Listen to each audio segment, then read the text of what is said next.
so I hope I'm somewhere in the realm of what happened out there. But I think it was a little bit before and a little bit after you guys. It was 1-1 and then 3-1. I saw you a couple times, very animated on the bench. Like, how did we miss? Well, that you weren't absolutely thrilled with the way that you guys were playing. I was pleased by the way we were playing. I don't know when those expressions that I did happened, but I'm assuming that they're probably when we had those great scoring chances, one of many, and we failed to put it past the goaltender.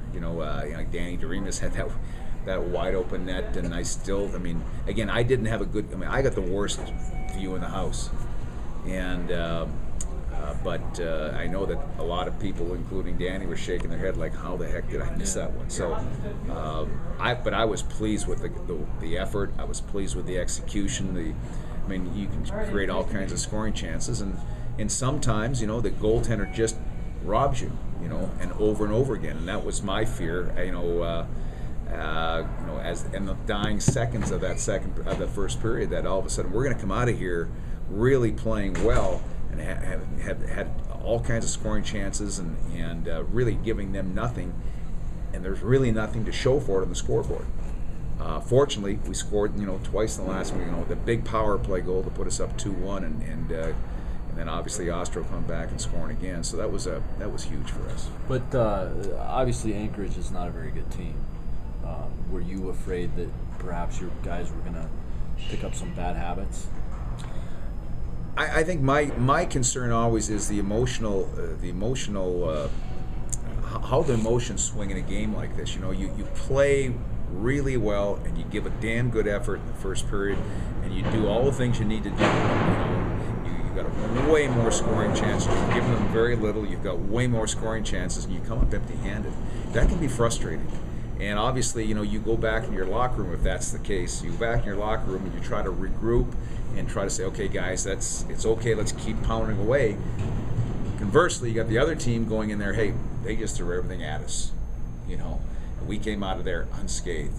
Boys, we got a chance here. Let's go out. And that's how the game goes. And sometimes, especially as well as we played and as dominant as we played at times, you can have a little bit of it's a little bit difficult to get back motivated again, because you really haven't seen anything for your efforts. Fair to say this is almost like a 15-second game then? 2 goals in 15 seconds completely changes the complexion? No, I tell you one thing. We have been throughout the year. When you look at the goals allowed per period, for the season, we've given up, I think, in the first period 19. In the second period, we've given up 38. In the third period, we've given up 33. So, from 19 to 38, our effort from the first period to the second period has not been as good. And I thought tonight, we did a really good job of continuing that first period effort over to the second and over to the third, and I was pleased with that, obviously. You going to go with Juho again on Sunday? I don't know. We're going to talk about that. I don't know. We're really pleased with the way Juho played, that has been playing, and obviously Sam Britton gave an outstanding effort last Saturday night in Minnesota, so that's something we still have to discuss. 11 a.m. start. What do you think that's going to be like? How are you going to... Well, it's going to be unique because as of Saturday at 2 a.m. or Sunday at 2 a.m., we turn the clocks forward. Yeah. So, we're really starting everybody. The players, the referees, the fans, the media, our broadcasters, everybody's starting. It's really a 10 a.m. start. And so, I don't know if I'm going to make it.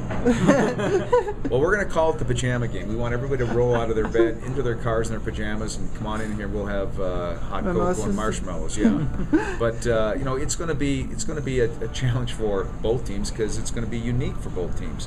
As I was saying on the air, the only time I can remember us playing this early in a day was in that. The championship final of the Northeast Regionals against New Hampshire back in 2005. That was your first season. It was a noon start. No, it was our second year. First year was down in Springs.